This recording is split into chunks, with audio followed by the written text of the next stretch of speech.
realignment decisions are drawing near. It's a go or no go for launch for further Big Ten expansion.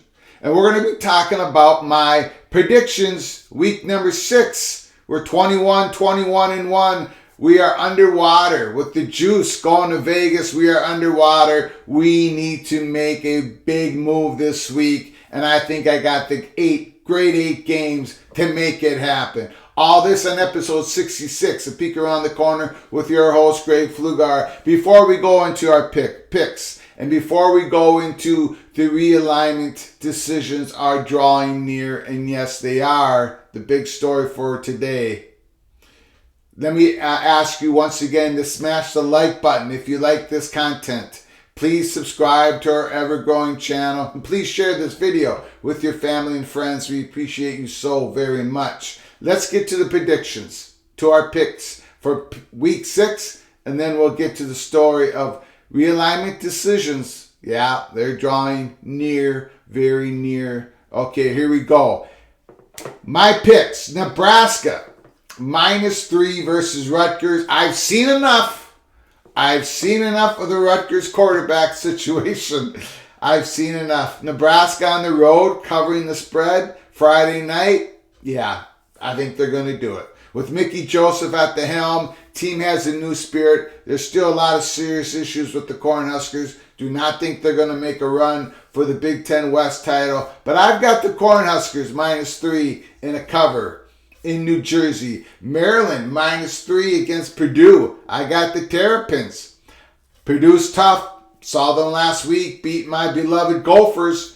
But Maryland has improved. They have elevated their football program behind Loxley. Maryland, at home, yeah, they cover the spread against the Boilermakers. The Tennessee Volunteers, -2.5. The last game I had, they did not cover against Florida. They won that game 38-33, but they did not cover. But I'm going right back to the Volunteers. LSU, their quarterback is already banged up. We talked about that at the beginning of the year. We think Daniels would get banged up. Their offense would struggle. They struggled last week without him. They defeated a very poor Auburn team 21-17. Tennessee goes into LSU and defeats the LSU Tigers by more than 2.5. We've got Tennessee -2.5. The lock of the week. Texas, Oklahoma, over 65.5 points. That game is going over. I've seen enough of the Sooners secondary. Not good. Brent Venables has a lot of work to do in the next couple of years to rebuild that Sooners defense. Here in the transfer portal, he can maybe do it, get it ramped up earlier than a couple of years, but it's going to take some work. And Texas defense is back to not tackling. They are better. They are better than they have been in the last half decade. But the Longhorn Sooners getting together, that's going over 6.5 points. Arkansas +8. I'm going back to the Razorbacks. I think they cover in a close game against the Pirate Mike Leach and Mississippi State. I still got faith in KJ Jefferson, the Coach Pittman, and everything they're doing in Arkansas. They've had a rough couple weeks. But 8 points is a lot here. 8 points is a lot. I've got Arkansas covering that 8. UNC, North Carolina, getting 3.5 at Miami, Florida. Florida has announced, Mario Cristobal announced that Van Dyke is going to be the starter once again this week. He'll probably get booed out of the stadium. Whoever shows up for the Miami, Florida home game, they're going to boo him. It's a train wreck in Miami, Florida. I think UNC, their quarterback, big advantage. He's humming.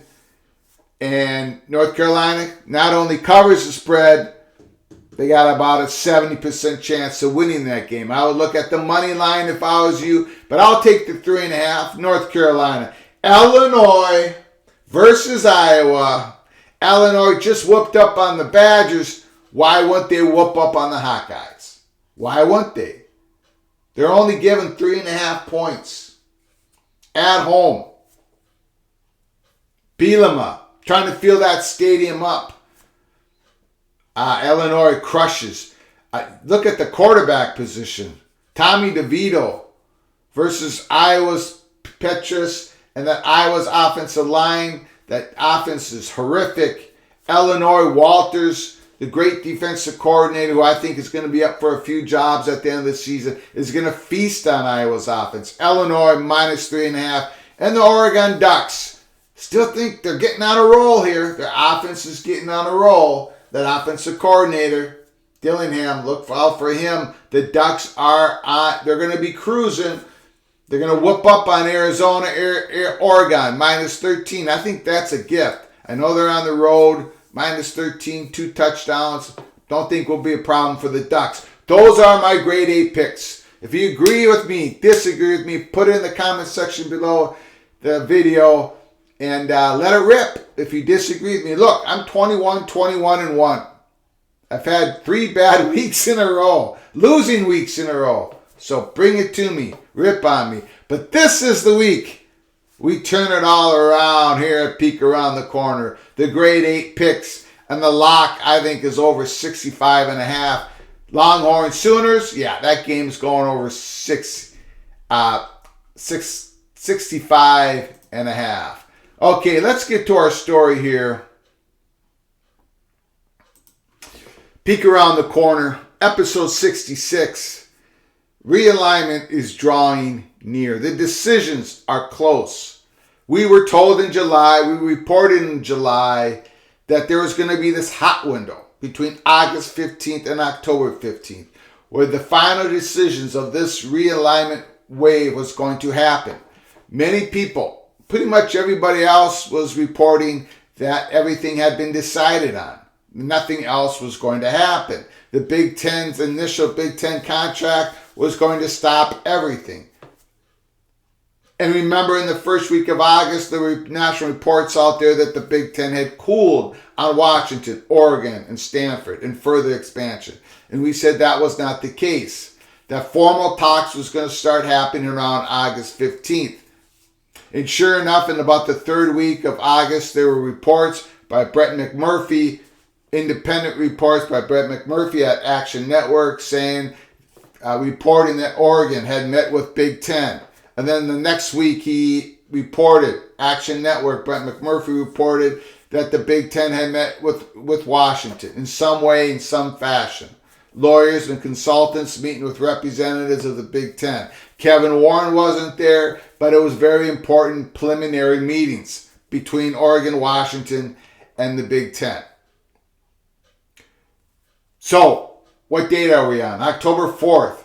You remember, we reported that the hot window went to October 15th. Now, Dennis Dodd, CBS Sports, reported last week that Big Ten are still pursuing this possibility of expansion with Oregon, Washington, Stanford, and California. Still in pursuit of further expansion. But they need Amazon. They need the money, like we've been reporting here at Peek Around the Corner for weeks. Amazon has to offer that enough money for the Big Ten to get it done, right? We don't know what that number is, and we don't know if Amazon will offer the number. But the decision is drawing near. It's a go or no go for launch for the Big Ten. Now, in the Dennis Dodd report in CBS Sports, he said this could take months. So it could take us out further than October 15th. We've been just told again here at Peek Around the Corner that the decisions will be soon. Either Big Ten says no, Kevin Warren didn't get the number from Amazon that he needed, or from ESPN or whoever, or Apple TV. He didn't get the number that he needed to make expansion happen. He couldn't swing the votes from the Big Ten presidents. So it's either a no or a yes, but it's happening soon. And I would say this, and I want to re-emphasize this. The goal of the Big Ten and Kevin Warren was never to stop at 16 schools. The goal was never to have UCLA and USC on an island. That was never the goal. We were told that, bam, on June 30th, July 1st, July 2nd, we reported it. And we went through all the reasons why. We're not going to go through it in this episode of why it was just USC and UCLA that was involved in the first wave of expansion, 15th and 16th school. The biggest reason why is because, biggest reasons why is because Fox Sports wanted the LA market. They were willing to pay for it, get the initial Big Ten contract.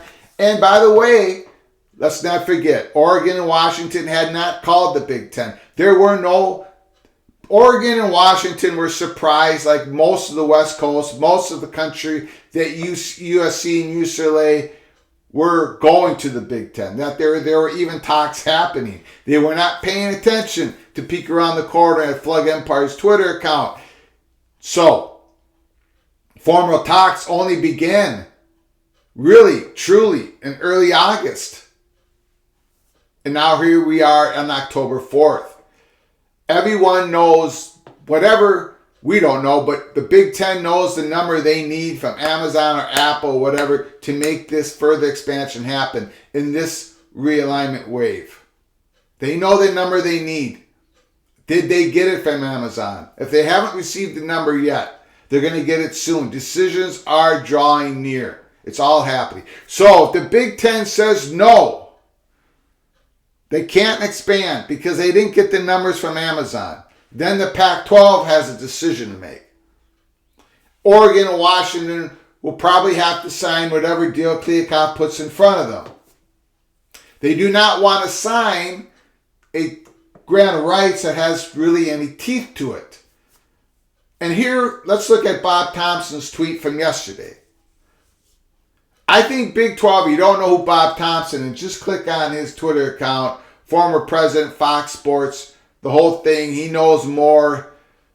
Whatever he tweets out, you have got to read. You have got to listen to it.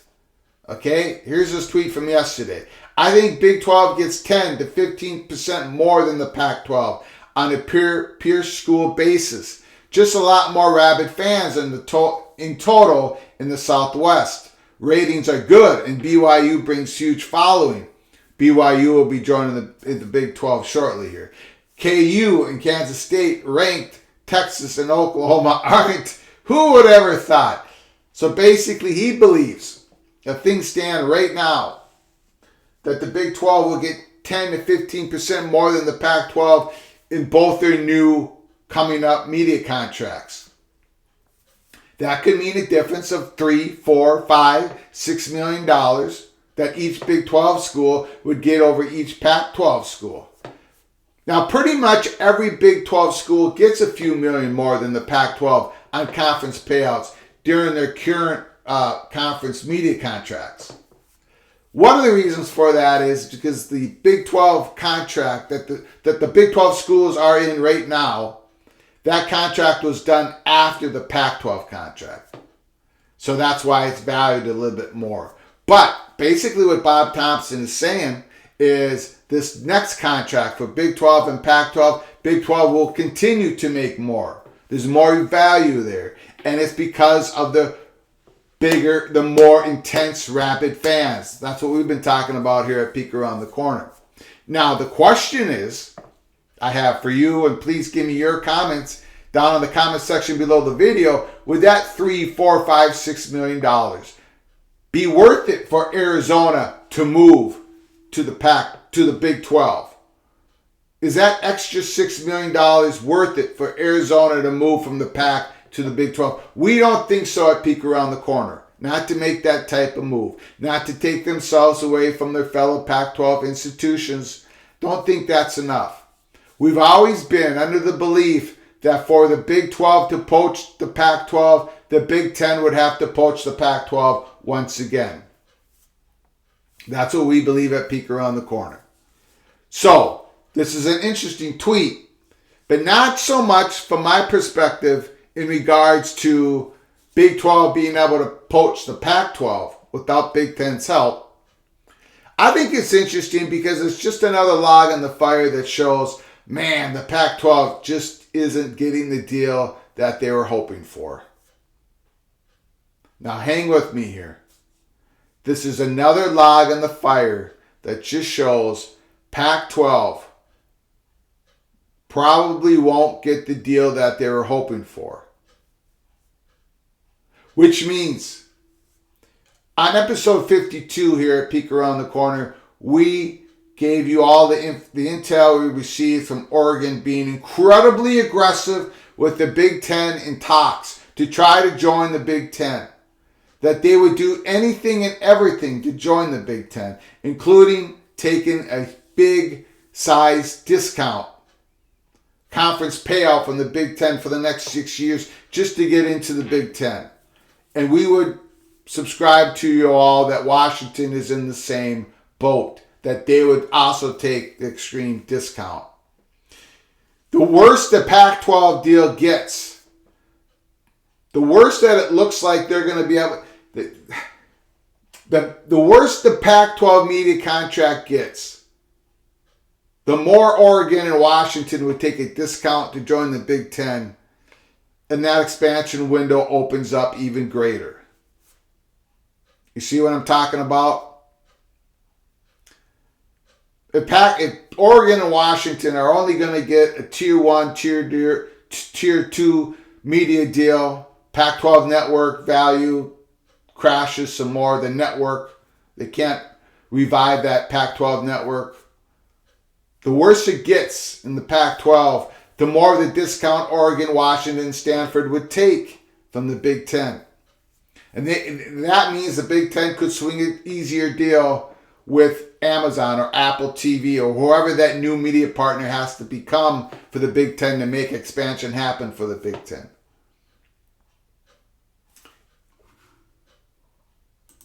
So either way you cut it, the decisions are drawing near in accordance to what we've just been told once again here at Peek Around the Corner. The money perch. Big BTM and his associates. This isn't going to go on for another few months. This is what we were just told again. We were told this in July. Of course, things move, right? Things move. Events move.